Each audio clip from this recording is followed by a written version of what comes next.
കൊന്നി ആറന്മുള സ്ഥാനാർത്ഥി പ്രഖ്യാപനത്തിൽ സിപിഐഎം പത്തനംതിട്ട ജില്ലാ സെക്രട്ടറി രാജു എബ്രഹാമിനോട് വിശദീകരണം തേടി സംസ്ഥാന നേതൃത്വം. പാർട്ടി ചർച്ച ചെയ്യും മുൻപേ സ്ഥാനാർത്ഥി പ്രഖ്യാപനം നടത്തിയതിനാണ് വിശദീകരണം തേടിയത്.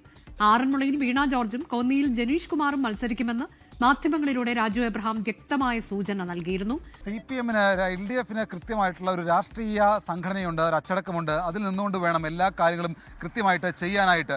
നമ്മൾ ഇക്കഴിഞ്ഞ മുൻകാല തെരഞ്ഞെടുപ്പുകളിൽ ഒന്നും കാണാത്ത രീതിയിലുള്ള ഒരു പ്രതികരണമാണ്, അല്ലെങ്കിൽ മറ്റ് ജില്ലാ സെക്രട്ടറിമാർ ഇതുവരെ നടത്താത്ത രീതിയിലുള്ള ഒരു പ്രതികരണമാണ് പത്തനംതിട്ട സിപിഎമ്മിന് ജില്ലാ സെക്രട്ടറി രാജു എബ്രഹാം നടത്തിയത്.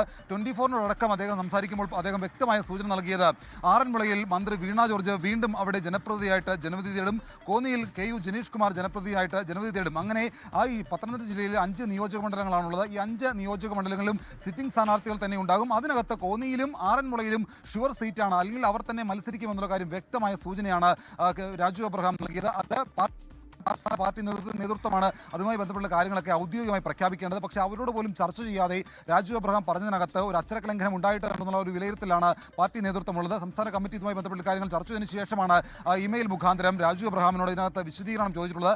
ഏത് ഘടകത്തിൽ ചർച്ച ചെയ്തു, ആരാണ് ഇതിനെക്കുറിച്ച് തീരുമാനമെടുത്തിട്ടുള്ളത്, എന്തുകൊണ്ട് മാധ്യമങ്ങളോട് പറഞ്ഞു, കോന്നിയിലും ആറന്മുളയിലും വീണ ജോർജും KU ജനീഷ് കുമാറും മത്സരിക്കും എന്നുള്ള വ്യക്തമായ സൂചനയാണ് രാജു എബ്രഹാം നൽകിയത്. അത് CPM-നെ സംബന്ധിച്ചുകൊണ്ട് മുൻകാലങ്ങളിൽ കേട്ടുകേൾവിയില്ലാത്ത തരത്തിലുള്ള ഒരു തുറന്ന പ്രഖ്യാപനമായി രാജു എബ്രഹാം നടത്തിയത്.